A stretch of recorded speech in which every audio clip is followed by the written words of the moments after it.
Okay, welcome back po once again dito sa ating munting channel guys.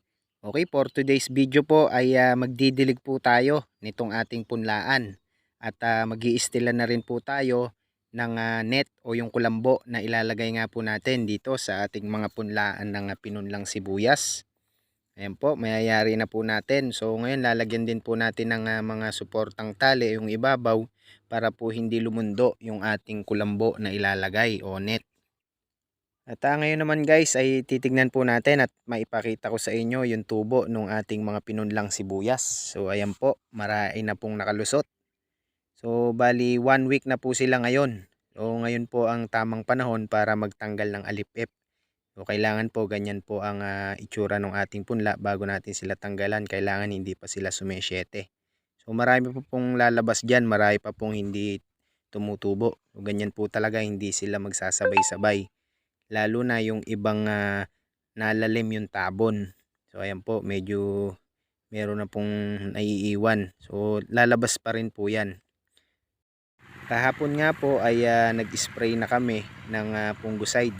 So kailangan po talaga pagka lalo na pagkayaring umulan ay kailangan nating mag-apply o mag-spray ng fungicide para sa ating mga sibuyas. So ngayon nga guys ay didiligin na natin sila para mamayang hapon ay ready na nating tanggalan ng alipip.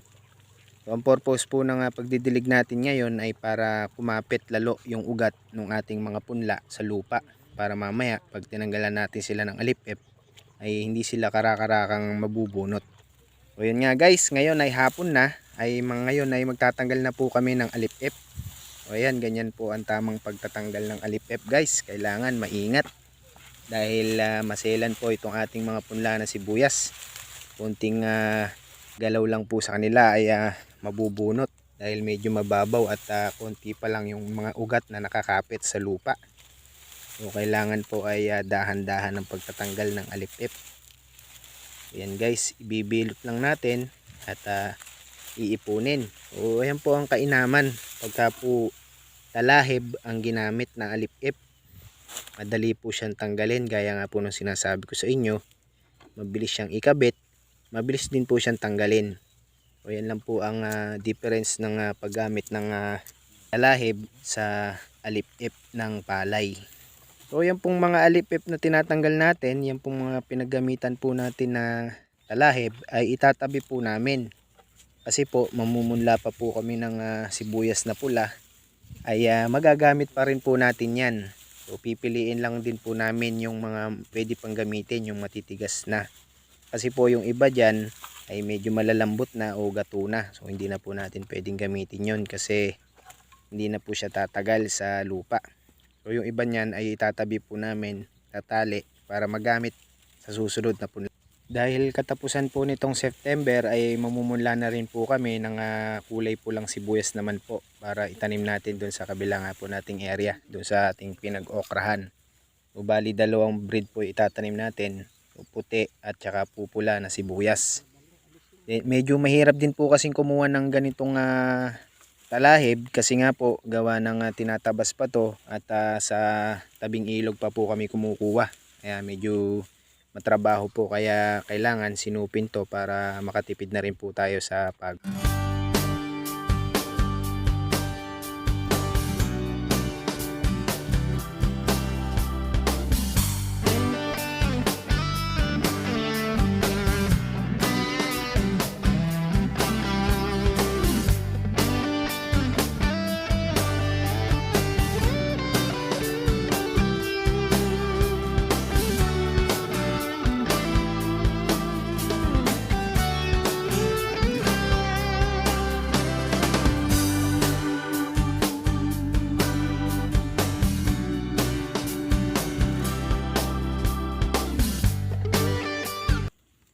At so yun nga po guys, pagyari po natin magtanggal ng alipip ay dadagdagan na po namin ng tali itong mga gitna na ginawa nating pabahay dito sa ating mga punlaan ng sibuyas. Para makatulong po ito sa kulambo, para hindi po siya ganun lumundo pagka po medyo malakas ang ulan. So makakatulong po yan. So medyo matrabaho nga lang po talaga yung gantong setup ng ating punlaan, pero malaking tulong po ito sa ating mga punla. Dahil hindi po sila ganun na maaapektuhan ng buhos ng ulan, dahil yun po ang pinoprotektahan natin dito, yung direktang patak na tatama sa kanila.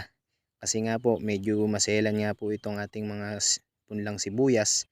Isa pa po niyan ay talagang napakamahal ng buto, dahil 8.5 po ang pagkakabili namin sa isang lata nitong ating mga pinunlang sibuyas. Kaya kailangan po ay siguraduhin natin na safe sila.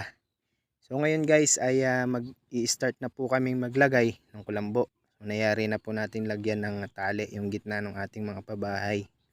So ngayon ay mag-i-istila na po kami ng net. So ayan kulambo po yan.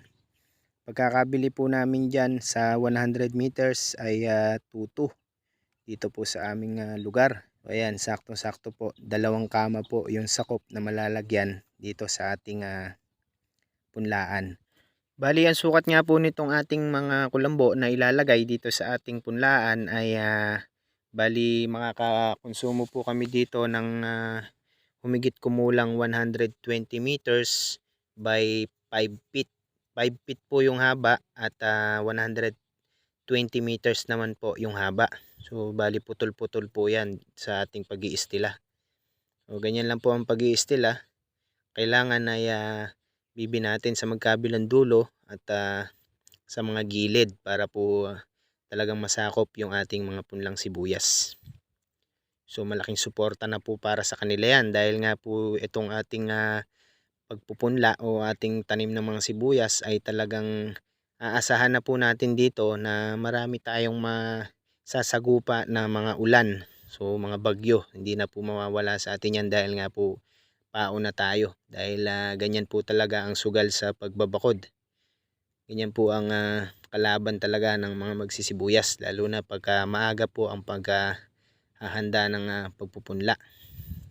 So, bali guys, ang setup nitong ating mga kulambo ay hindi naman po natin sila permanenteng nakalagay rito araw-araw, oras-oras Pagka po maganda po ang sikat ng araw ay itutupi po namin yan sa gitna, kagaya po nito, para po nasisigatan po ng direkta yung ating mga punla, dahil kailangan po ng ating mga punla ang sinag ng araw.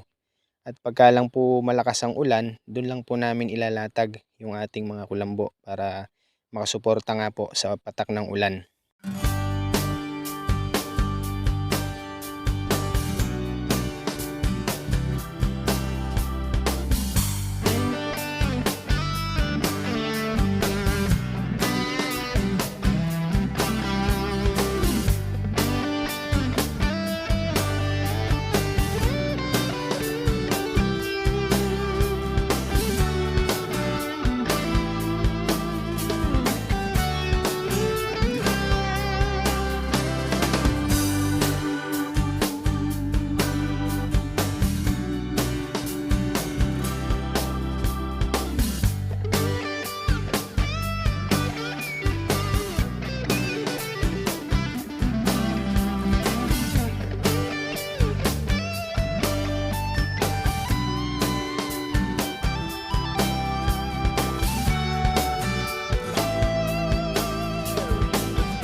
Guys, tapos na po nating malagyan ng kulambo itong ating mga punlang sibuyas.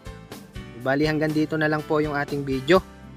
So patuloy lang po kayong tumutok dito sa mga i-upload kong video, at para po ma-update ko kayo sa nangyayari dito sa mga alaga naming halaman na sibuyas, at para makapag-share din po ako ng kaunting kaalaman sa inyo.